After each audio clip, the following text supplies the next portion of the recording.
Assalamualaikum warahmatullahi wabarakatuh. Selamat malam untuk teman-teman dan Ibu Rizka Rusdiana selaku dosen mata kuliah profesi pasar modal. Pada pagi hari ini saya akan mempresentasikan hasil kerja saya untuk prasyarat UAS mata kuliah profesi pasar modal. Sebelumnya perkenalkan, nama saya adalah Arif Aji Prasetyo, NIM 41143161110262, mata kuliah profesi pasar modal, Universitas Mercu Buana Jakarta, Fakultas Ekonomi dan Bisnis, Prodi Manajemen.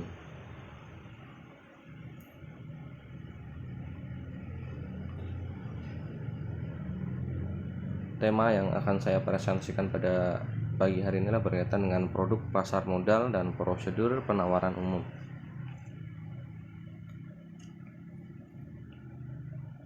Latar belakang: semakin berkembangnya perekonomian di dunia mengakibatkan perubahan yang signifikan di berbagai bidang kehidupan.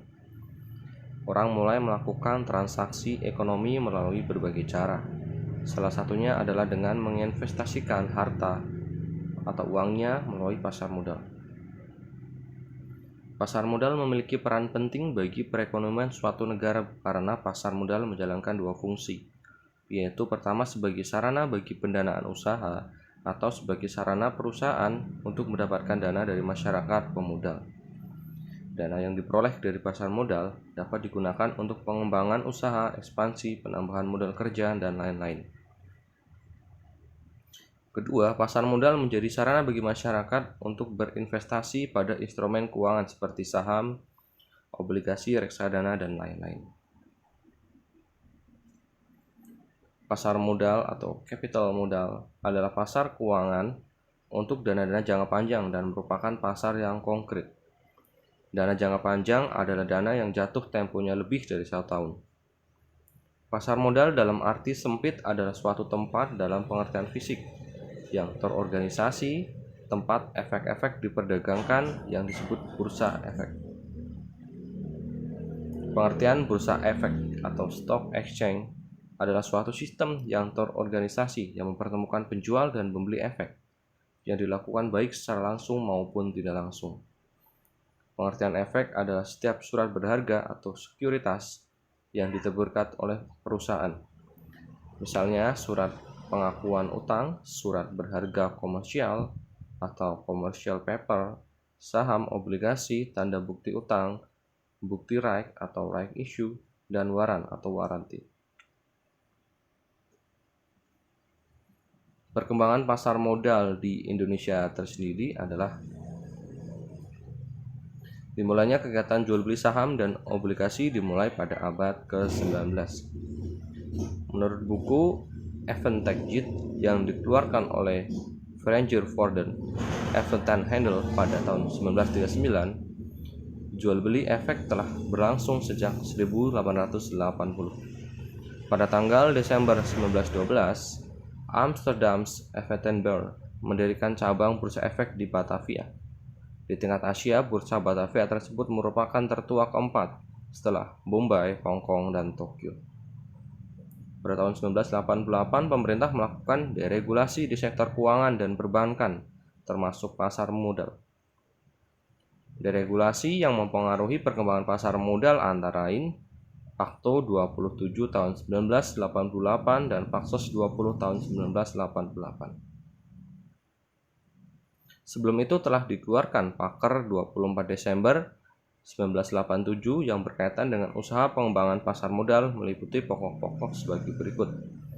Kemudahan syarat go publik antara lain laba tidak harus mencapai 10%. Diperkenalkan bursa paralel. Penghapusan pungutan seperti fee pendaftaran dan pencatatan di bursa yang sebelumnya yang dipungut oleh Bapepam. Selanjutnya, investor asing membeli saham di perusahaan yang go public. Pada tanggal 13 Juli 1992, bursa saham diswantanisasi menjadi PT Bursa Efek Jakarta. Swastanisasi bursa saham menjadi PT BEJ ini mengakibatkan beralihnya fungsi Bapepam menjadi Badan Pengawas Pasar Modal. Manfaat Pasar modal sendiri bagi emiten atau pelaku usaha adalah jumlah dana yang dapat dihimpun berjumlah besar. Dana tersebut dapat diterima sekaligus pada saat pasar perdana selesai. Tidak ada covenant sehingga manajemen dapat lebih bebas dalam pengelolaan dana atau perusahaan. Solvabilitas perusahaan tinggi sehingga memperbaiki citra perusahaan. Ketergantungan emiten terhadap bank menjadi lebih kecil bagi investor tersendiri, sementara bagi investor, pasar modal memiliki beberapa manfaat antara lain nilai investasi, perkembangan mengikuti pertumbuhan ekonomi. Peningkatan tersebut tercermin pada meningkatnya harga saham yang menjadi capital gain, memperoleh dividen bagi mereka yang memiliki atau memegang saham, dan bunga yang mengambang bagi pemenang obligasi.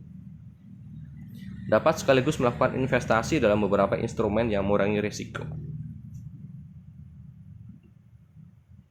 Lembaga-lembaga yang terlibat di pasar modal tersendiri ada Bapepam selaku badan pengawas pasar modal, ada lembaga penunjang pasar perdana, lembaga penunjang dalam emisi obligasi, dan lembaga penunjang pasar sekunder.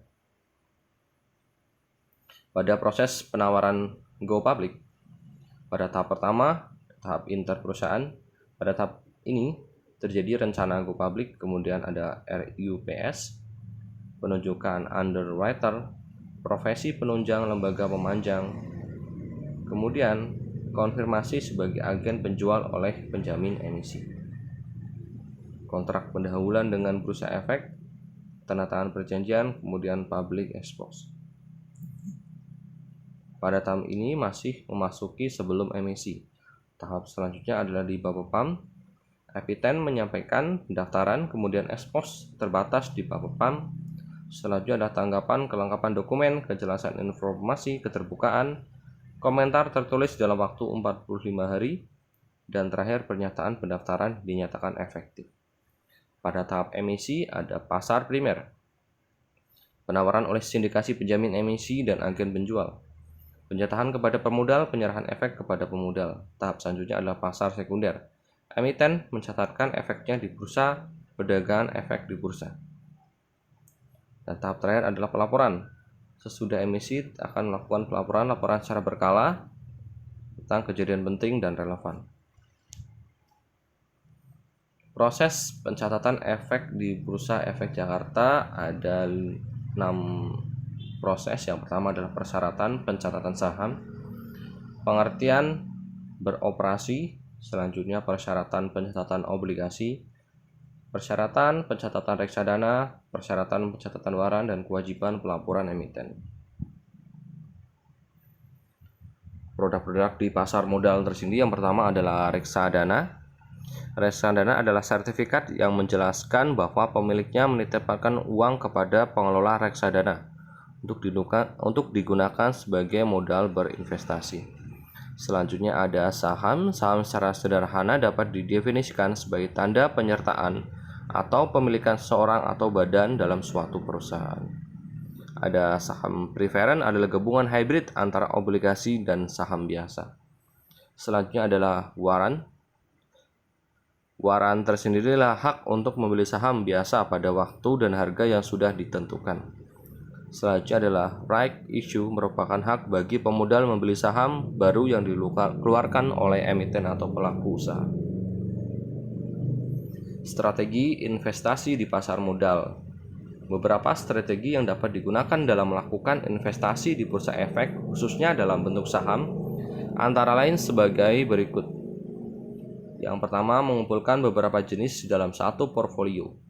Strategi ini dapat memperkecil resiko investasi karena resiko akan disebar ke berbagai jenis saham. Membeli di pasar perdana dan dijual setelah saham tersebut dicatat di bursa.